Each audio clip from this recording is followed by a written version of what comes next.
Good morning po. Isang magandang araw ng linggo. Medyo makulimlim nga lang.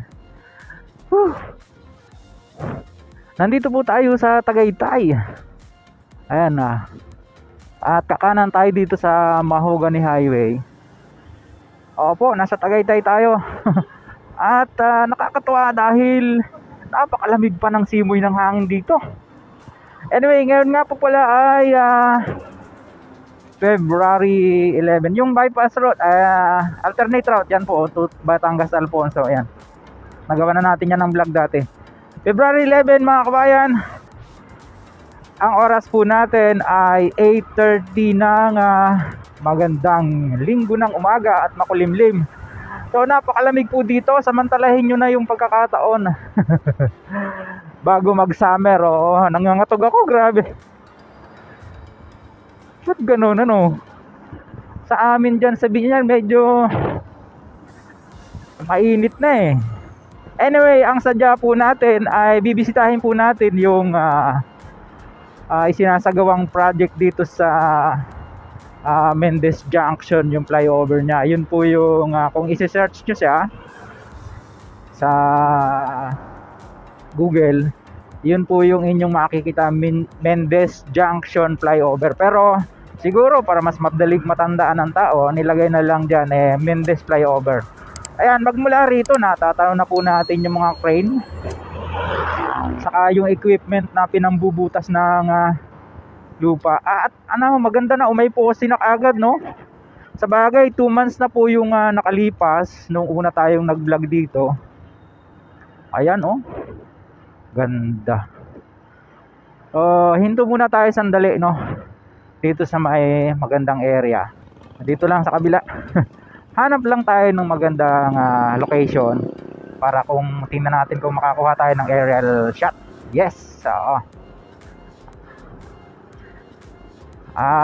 Hindi po gaanong matraffic dahil ngayon nga ay linggo. Siguro pag medyo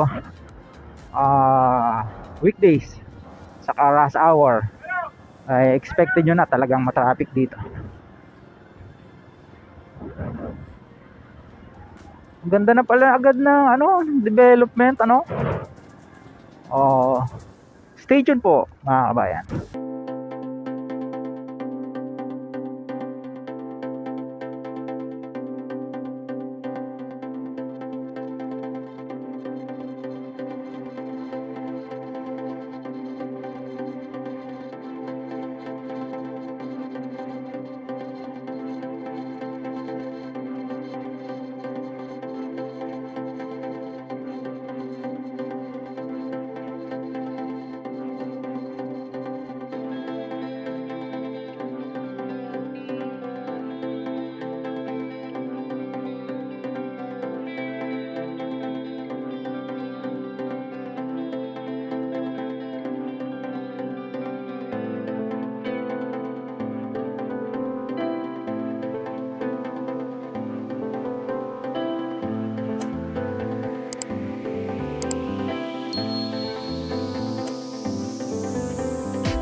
Ayun, patapos po natin kumuha ng mga mangilan-ngilang aerial shot.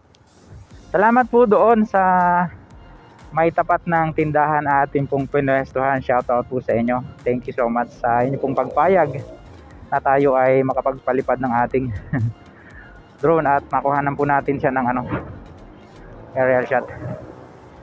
Tingnan nyo, mas nauna pa doon, no?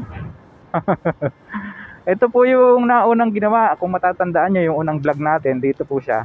Pero may poster na rin siya, oh. Iikutan lang po natin sa ito pong way na to, panasugbo na po ito. At siguro yan po yung magiging long term solution sa traffic po diyan sa Mendez Junction, no? Dito nga po sa Mendez Crossing sa bahagi ng Tagaytay. Excuse me po. Yan. Pabalik na tayo ng Tagaytay area sa may, ito naman patungo naman po ito ng People's Park, sa may Picnic Grove, at sa marami pang lugar dito sa bahagi ng Tagaytay. Ang laki nung machine nila, ano po kaya ang tawag dyan? Yan yung pinambubutas nila ng lupa para mas mabilis makapaglagay ng poste. Hindi kamukha nung araw na mano-mano yung ginaganon. Yan, hindi, binabare na lang yung lupa niyan. Laki oh. Sa mga nakakaalam po kung anong tawag dyan sa machine na yan, paki-comment down below lang po. Ito yung pinakampambare na nila oh. Laki oh. Dalawang klase pa, mas malaki yung isa oh. Yan po yung magiging pundasyon ng mga poste rito sa ginagawang flyover nga po ito sa Tagaytay Mendez Junction. Mas kilala sa tawag na Mendez flyover. Ayan. Doon naman banda roon ng konti, abay biglang umatras oh. Doon naman banda roon ng konti, mayroong crane. Tower crane. Morning sir. Ayan oh. At yun nga, expected nyo na nga yung traffic situation dito mga kabayan, lalo na pagka rush hour, no? Kaya nagawa po tayo ng alternate route dito nga po sa galing po dyan sa Mahogany Drive, Mahogany Highway, papunta ng Barangay Asisan. Pero matraffic na rin siguro, kaya pwede rin po ninyong gamitin yung Tagaytay Alfonso Bypass Road. So hanggang dito na lang po muna yung pong ating vlog na na-share sa inyo. Pababa na po ito ng Mendez. At sa mga ngayon lang napagabi sa ating pong munting channel, huwag niyo pong kalimutang mag-like at mag-subscribe. Pakipindot po ang notification bell para lagi po kayong updated anytime na mag-upload po tayo ng video. At kung muli si Kabayang Alex lagi nagpapaalaala, mag-ingat po tayo, lagi tayong manalangin pagpasalamat sa Diyos. See you po on my next vlog, God willing. Hasta la, bye bye.